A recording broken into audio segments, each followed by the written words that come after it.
Mas Vishniac acreditava que se conseguisse achar micróbios crescendo naquelas terras áridas polares, as chances de vida em Marte aumentariam.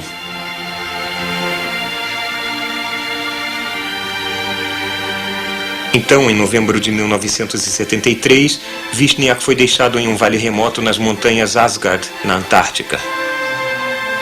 Ele montou centenas de pequenos coletores de amostras, versões em miniatura das experiências microbiológicas da Viking. Em 10 de dezembro, ele deixou o acampamento para pegar algumas amostras e jamais voltou. Ele tinha ido para uma área inexplorada. Parece ter escorregado no gelo e caiu de mais de 100 metros.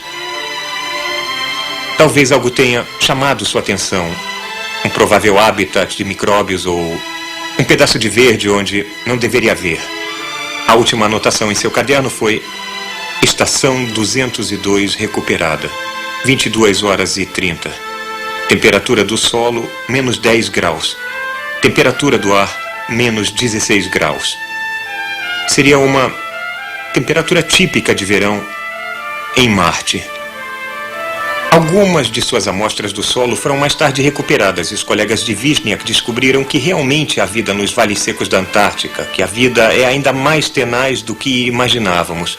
Esse fato pode vir a ser muito importante para a futura história de Marte.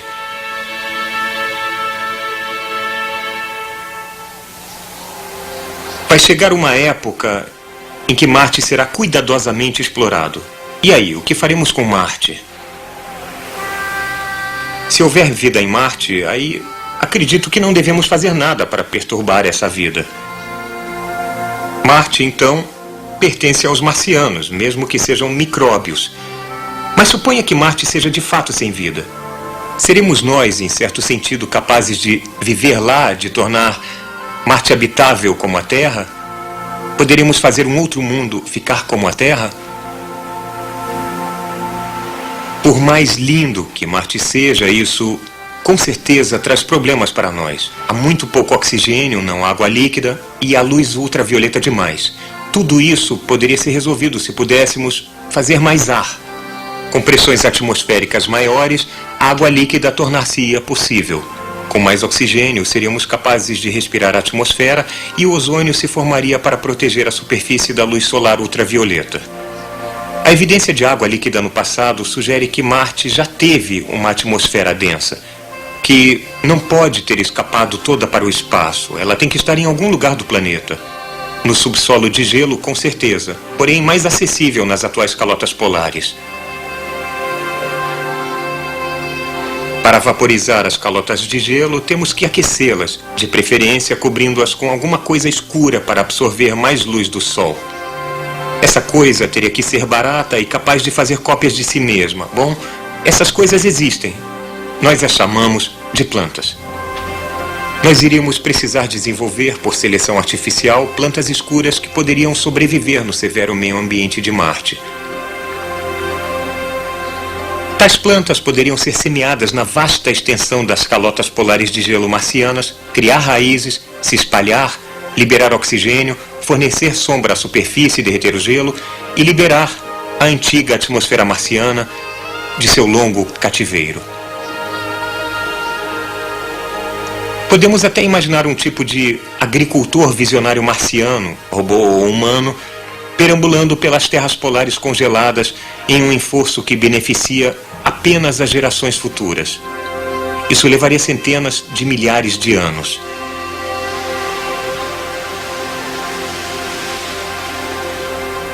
Podemos então querer levar a água liberada do degelo das calotas polares para as regiões equatoriais mais quentes. E há um jeito de fazer isso. Construiríamos canais. Mas foi exatamente isso o que Percival Lowell acreditou estar acontecendo em Marte em sua época. A ideia de uma rede de canais construída por marcianos pode ter sido um tipo de premonição. Porque se um dia fizermos o planeta ficar como a Terra, isso será feito por seres humanos, cuja residência permanente e domicílio planetário será Marte. Os marcianos seremos nós.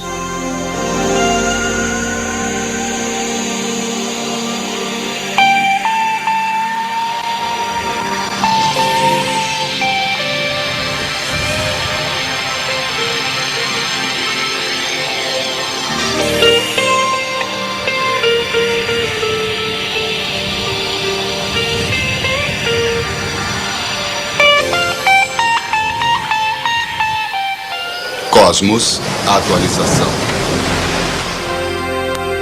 Marte hoje é totalmente irrelevante para o meio ambiente global da Terra. Sua superfície antisséptica é um alerta do que acontece quando não há uma camada de ozônio. Suas grandes tempestades de areia e o resultante resfriamento de sua superfície desempenharam um papel na descoberta do inverno nuclear, a mudança catastrófica no clima da Terra predita para seguir-se a guerra nuclear.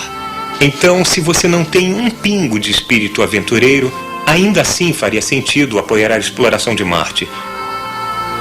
Nos anos recentes, tem havido um maremoto de interesse em organizar a primeira expedição de seres humanos para ir ao planeta Marte.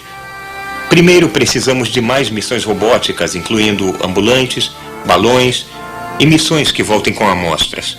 E de mais experiência em voos espaciais de longa duração. Mas, finalmente, se tudo der certo, a nave interplanetária ou naves seriam construídas na órbita da Terra e lançadas para a longa viagem até Marte. Então, um módulo de pouso desceria na superfície. A tripulação surgiria deixando os primeiros passos humanos em outro planeta.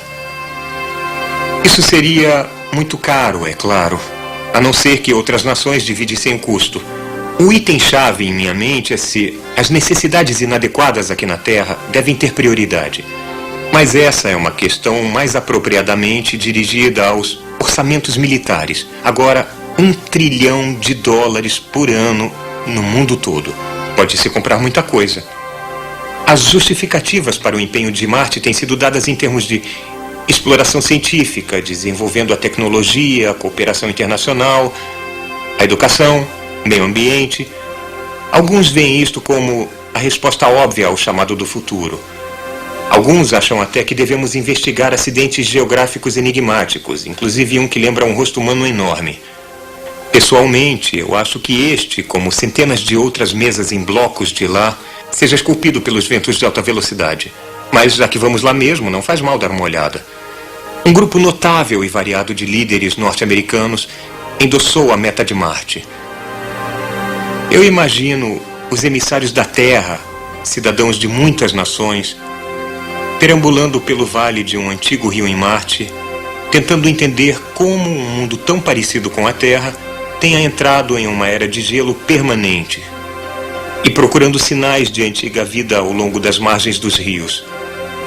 A longo prazo, o significado de tal missão não é nada menos do que a conversão da humanidade em uma espécie multiplanetária.